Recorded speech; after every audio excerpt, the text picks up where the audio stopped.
히브리서에서 가장 잘 알려져 있는 우리 히브리서 11장에 오늘 도달했습니다. 고린도전서 13장을 우리가 사랑장, 또 고린도전서 15장을 부활장이라고 부르는 것처럼 우리가 히브리서 11장을 보통 믿음장이라고 그렇게 부릅니다. 과거에는 보통 11장만 따로 떼어서 여러분이 설교를 많이 들어보셨을 텐데, 그동안 1장에서 10장까지를 다루고 이렇게 11장에 들어서는 것은 아마 차원이 많이 다를 것 같습니다. 히브리서가 무슨 말을 하고 있는 책인지 공부하셨기 때문에 이 11장의 의미가 여러분에게 좀 더 깊게 다가올 거라고 생각합니다.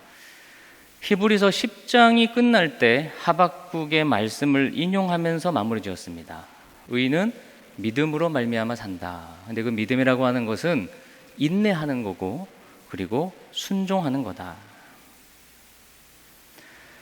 고난 때문에 믿음의 길을 포기하려고 하는 히브리서 수신자들에게 다시 한번 믿음을 요구하고, 그리고 의인이라면 말로만 의인이 아니라 믿음으로 한번 증명해봐라 라고 권고했습니다. 자, 그럼 여러분, 이 믿음장에 우리가 도달했는데 도대체 믿음이 뭔가요? 믿음이 뭡니까?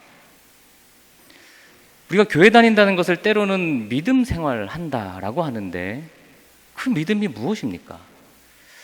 이 믿음을 이론적으로 설명하자고 하니 참 그게 어렵고, 또 히브리서 수신자들도 그것을 잘 이해하기가 쉽지 않아서 이제 그렇게 살았던 사람들을 11장은 소개하고 있습니다. 여기 나오는 믿음은 반드시 행동을 수반한다는 뜻을 드러냅니다. 바라는 것들의 실상이고 보이지 않는 것들의 증거가 믿음인데, 그것은 정말 믿기 때문에 그에 따른 행동으로 나타나기 마련입니다. 확신이 있기 때문에 고난 중에서도 하나님의 말씀에 순종합니다. 그러니 믿음은 곧 인내 가운데 드러나는 순종으로 보여질 수밖에 없습니다. 그래서 믿음을 다른 말로 굳이 표현하자면 순종 외에는 다른 표현을 찾기가 힘들어 보입니다. 근데 그 순종이라는 것도 어떻게 순종하느냐, 얼마만큼 순종할 거냐, 그게 모호해요.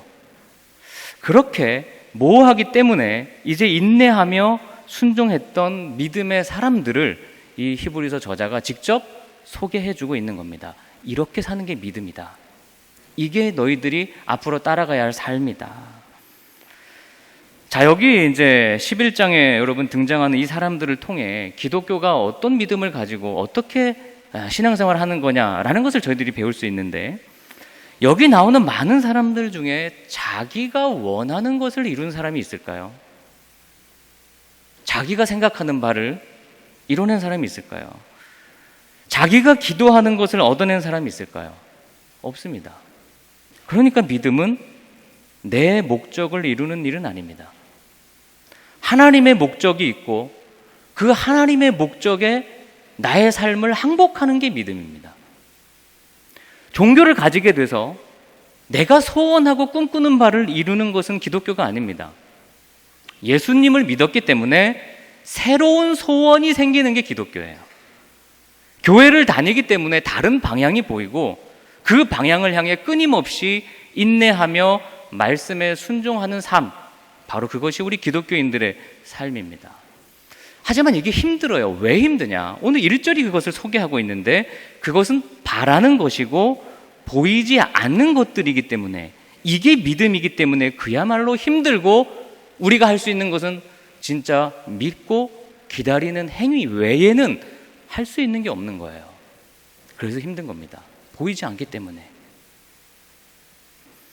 그러니 단순히 한순간에 인내한다, 그런 뜻이 아니라 죽을 때까지 우리는 오직 기다리고 인내하는 것으로서 나의 믿음을 증명할 수 있습니다. 고단한 싸움이죠, 신앙생활이.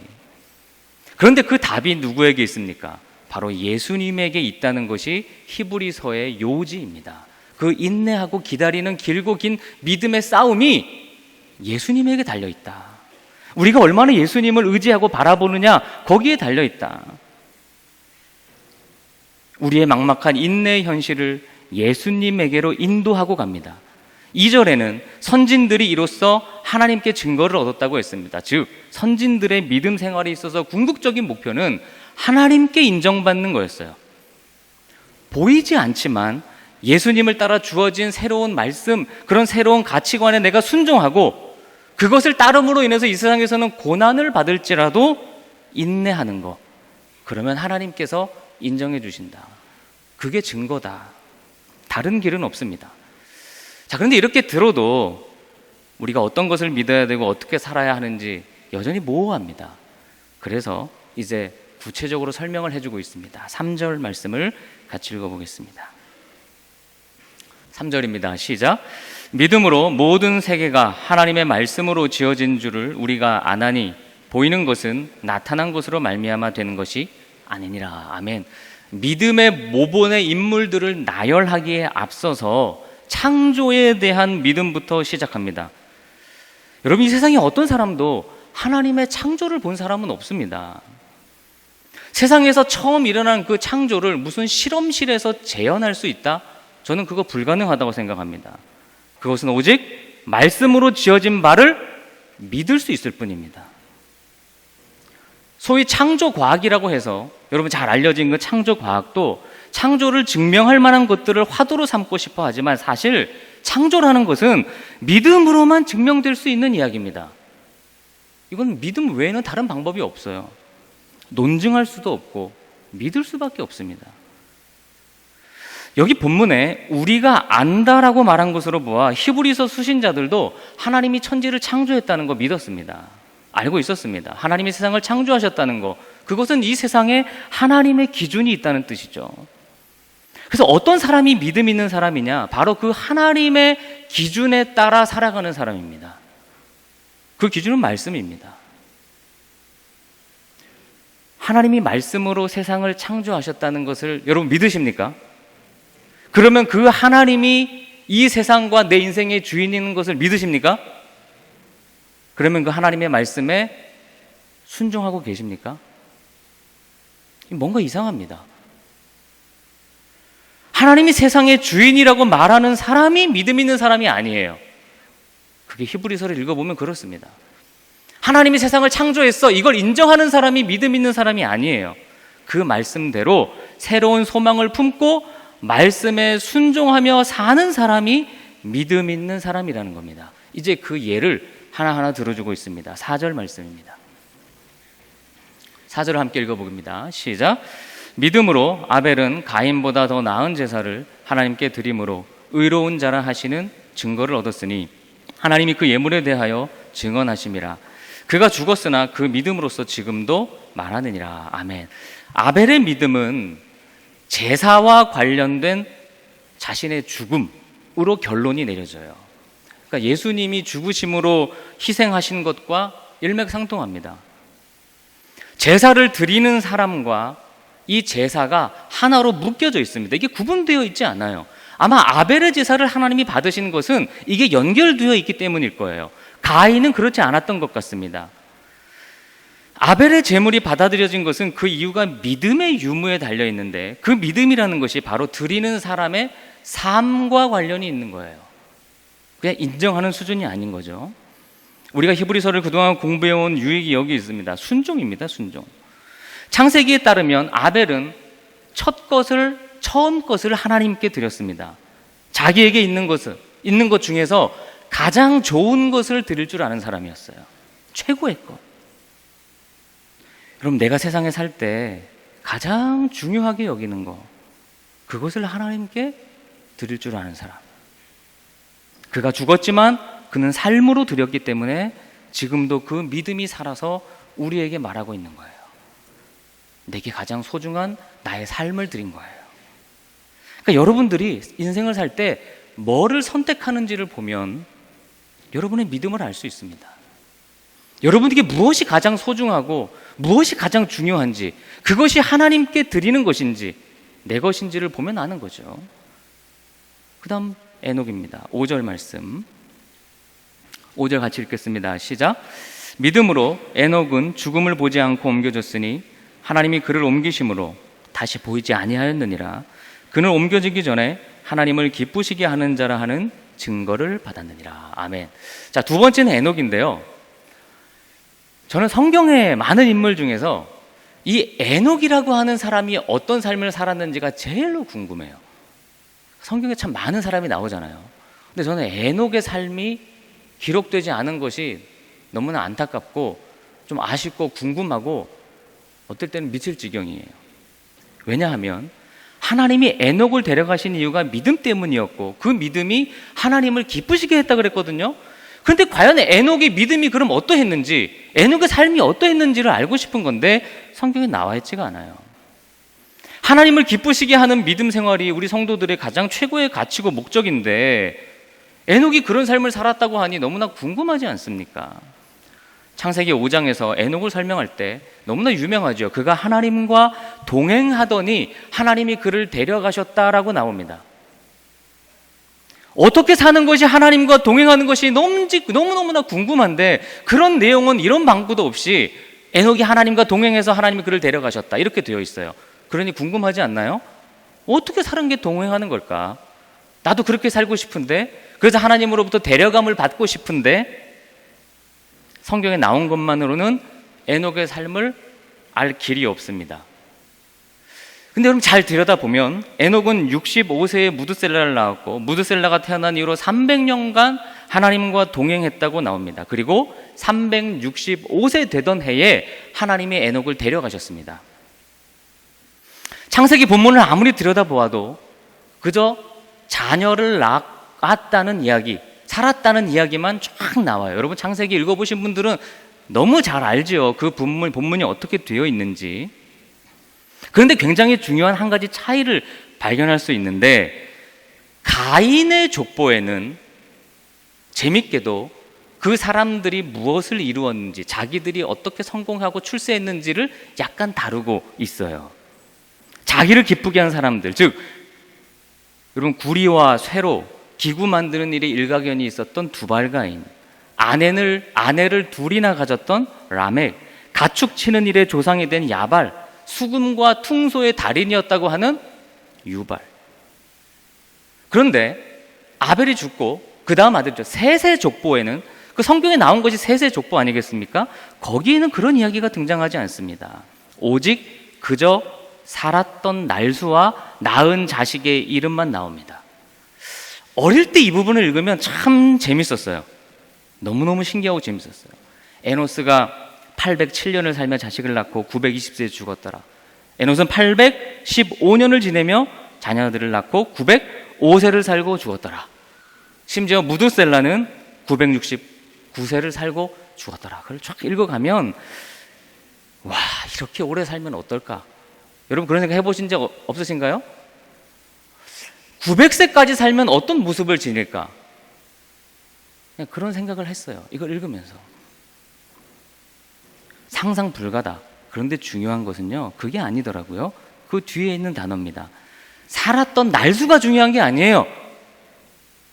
969세를 살고 어떻게 했더라? 죽었더라입니다.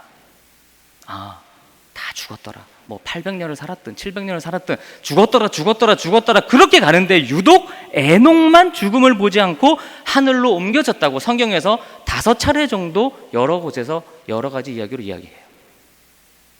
모두 죽어야 하는 인간의 운명인데 반드시 그런 것은 아니더라. 죽지 않는 인생을 살 수도 있더라. 하나님을 기쁘시게 하는 믿음을 증거하는 자는 그렇더라. 이게 저는 에녹의 이야기로 받아들여지는 거예요. 여러분, 하나님을 기쁘게 해드리고 싶지 않습니까? 뭘 하면 하나님이 기뻐하실까요? 오늘 읽은 본문은 믿음이 없이는 하나님을 기쁘시게 할 수 없다고 했습니다. 그러니까 이 믿음은 그냥 우리가 보통 생각하는 믿음은 아닐 것 같아요. 6절이 5절에 대해 부연 설명을 합니다. 에녹이 어떤 믿음을 가지고 있었느냐. 그러니까 우리가 6절을 따로 떼어서 많이 알고 있지만 이것은 사실 에녹의 믿음을 설명하는 이야기라고 할 수 있습니다. 6절을 다 같이 읽어보겠습니다. 한번 읽어봅니다. 시작. 믿음이 없이 반드시 그가 계신 것과 또한 그가 자기를 찾는 자들에게 상 주시는 이심을 믿어야 한다. 아멘. 너무도 잘하는 이 말씀. 그냥 단순히 문자로 다가오는 말씀이 아니라 여러분의 삶과 관련되어서 이해돼야 됩니다. 자기가 믿고 싶은 것을 믿는 일이 아닙니다. 내게 뭔가 좋은 것을 주실 거, 그걸 믿는 일이 아니에요. 믿음이 없이는 하나님을 기쁘시게 할 수 없다고 했는데 반드시 그가 계신 것을 믿어야 한다. 우리 본부교회 일부 예배 다니는 분들 정도라면 교회 수십 년 다니셨는데 그런 사람들한테 하나님이 계신 것을 믿어야 한다. 그거 안 믿는 사람이 어디 있어? 여기 하나님이 계시다는 사실을 안 믿는 분 있으신가요? 그러니까 여기 하나님이 계시다고 하는 이것은 하나님이 존재한다는 사실을 인정하는 그런 수준을 말하는 말씀이 아니에요. 뭐 단편적인 예가 딱 들어지지 않는데 여러분, 하나님이 계시다는 것을 믿는데 왜 그런 결정을 하시나요? 제가 하는 질문을 잘 한번 이해해 보시기 바랍니다. 하나님이 계신 것을 아는데 왜 낙심하십니까? 살아계신 하나님이 내 인생을 주장하신다는 거 아는데 왜 좌절하고 낙심하십니까? 세상의 어떤 일 때문에? 하나님이 계셔서 다 보고 있으신데 왜 예배에 소홀하십니까? 여러분, 하나님의 존재를 인정하는 거는요, 귀신도 합니다. 성경 보십시오. 귀신도 하나님의 존재를 인정해요. 사탄도 인정합니다. 그러니까 우리가 하나님의 존재를 인정하는 거, 그 정도로 이 믿음을 얘기하는 거 아니에요. 하나님과 얼마나 진실되게 매일 삶 속에 관계를 맺고 사십니까? 여러분, 예배 때만이 아니라 집에 가셔서, 세상에서, 사회에서 나의 모든 행위와 결정이 하나님 앞에서 이루어지고 있음을 인지하시나요? 내가 혼자 있는 시간에도 하나님이 계시다는 것을 의식하십니까? 하나님이 계신데 어찌 하나님이 기뻐하지 않는 일을 소망하며 사십니까? 하나님은 자기를 찾는 자들에게 상 주십니다. 이게 무슨 말일까요? 하나님을 통해 세상에 뭔가를 찾고 받는 것이 아니라 하나님 그분 자체를 찾는 자에게 상을 베푸십니다. 우는 아기에게는 사탕도 필요 없고 안고 얼르는 것도 소용없어요. 엄마가 있어야 됩니다. 마찬가지입니다. 우린 그런 사람들이에요. 하나님을 찾고 하나님으로 만족하고 하나님만 있으면 기뻐할 수 있는 존재. 바로 그런 하나님과 우리의 관계, 하나님의 자녀임이 증명되는 관계. 여러분, 아기가 울 때 다른 사람한테 가면 울음을 그치나요? 안 그치나요? 안 그칩니다. 엄마한테 가야만 그칩니다. 엄마로만 만족하는 거예요. 마찬가지입니다. 내가 하나님의 자녀라고 하는 증거는 내가 하나님으로만 만족하고 있느냐, 다른 거 다 필요 없고 하나님께만 있어도 기쁨이 있느냐, 그게 하나님의 자녀라는 증거가 되는 거죠. 이것이 믿음의 사람들이 승리했던 비결입니다. 그런 믿음이, 그런 순종이 없이는 하나님을 기쁘시게 할 수가 없어요. 노아도 그렇게 살았습니다. 7절을 보겠습니다. 7절 말씀입니다. 다 같이 읽습니다. 시작. 믿음으로 노아는 아직 보이지 않는 일에 경고하심을 받아 경외함으로 방주를 준비하여 그 집을 구원하였으니 이로 말미암아 세상을 정죄하고 믿음을 따르는 의의 상속자가 되었느니라. 아멘.